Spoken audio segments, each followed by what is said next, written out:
Vous êtes de retour sur le plateau de Smart Tech et Stéphane Pantra, PDG, cofondateur d'Artfy, nous a rejoint. Bonjour.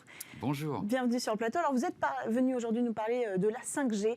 On refait un petit point bilan sur la santé, sur l'impact de la 5G sur notre santé, avec le recul de plusieurs mois d'exercice. Est-ce qu'on en sait un petit peu plus sur cet impact-là sur notre santé ? Oui, il y a cinq points principaux qu'on a un petit peu plus clarifiés avec ce retour d'expérience. C'est, premier point, au niveau de l'exposition humaine aux ondes électromagnétiques émises par les antennes, elles sont mises sous contrôle.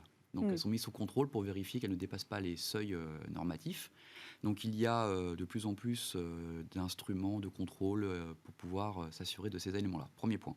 Deuxième point, les mobiles et les objets connectés sont associés désormais à une communication renforcée sur le DAS, qui est la grandeur qui quantifie l'énergie absorbée par le corps humain en lien avec les ondes émises. Et cela doit être un petit peu peut-être renforcé sur les objets connectés, car sur les téléphones mobiles, c'est assez souvent communiqué désormais lorsqu'on va acheter son téléphone ou quand on se renseigne sur Internet ou quand on voit une publicité. Deuxième point. Troisième point, c'est il y a autour aujourd'hui de 10% des téléphones mobiles qui sont contrôlés au-dessus des seuils réglementaires au niveau des seuils santé, au niveau du DAS. Ça, c'est quand même interpellant, très interpellant. Oui, c'est beaucoup, 10%. Oui. 10%. Donc ça, c'est interpellant. Quatrième point, les normes de mesure du DAS, donc appliquées pour les téléphones mobiles, sont dépassées. Et les réglementations doivent être adaptées de toute urgence. Ça, c'est le point qu'on sait. D'accord. Ça, c'est un élément fondamental en lien avec la complexité désormais de la 5G. Le cinquième point, c'est qu'il y a une bonne nouvelle, c'est qu'il y a une solution pour ça. Quand même. Oui, il y a une solution pour ça. C'est que les experts ont anticipé avec une norme qui a été publiée, qui désormais doit être intégrée dans les réglementations. Alors, vous travaillez en collaboration avec l'Agence nationale de sécurité sanitaire. Elle a publié en avril 2020 un rapport qui était plutôt rassurant, pour le coup, sur l'impact de la 5G. On en est où aujourd'hui ? Alors, le rapport, en tout cas, est plus que d'actualité, puisque des échanges ont lieu avec... il a été rendu public et c'était une première version qui a été commentée fortement par de nombreux acteurs. Et nous, chez Artfy, par exemple, nous avons émis un rapport complémentaire en regard de celui-ci au niveau des téléphones mobiles. D'accord.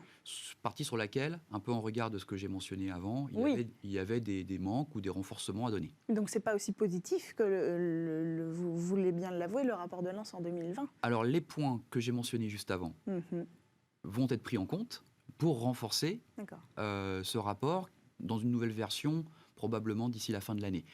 Pour tenir compte justement de ces observations et de cette expérience terrain qui est essentielle pour être concret et qui a une contribution aussi pour rassurer le public. Quelles solutions concrètement on pourrait installer pour rétablir la confiance qui est très importante avec le public ?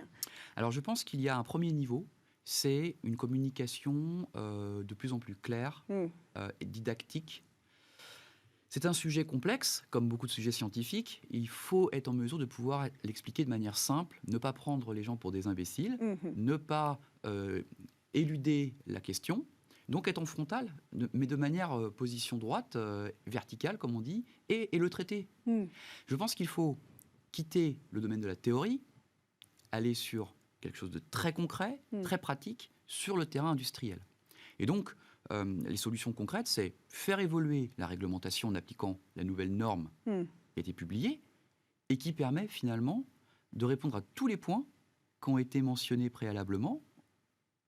Le point sur comment faire pour qu'il n'y ait plus de 10% de téléphones mobiles au-dessus des seuils, la solution, elle est très simple. Il faut tester les téléphones mobiles en production.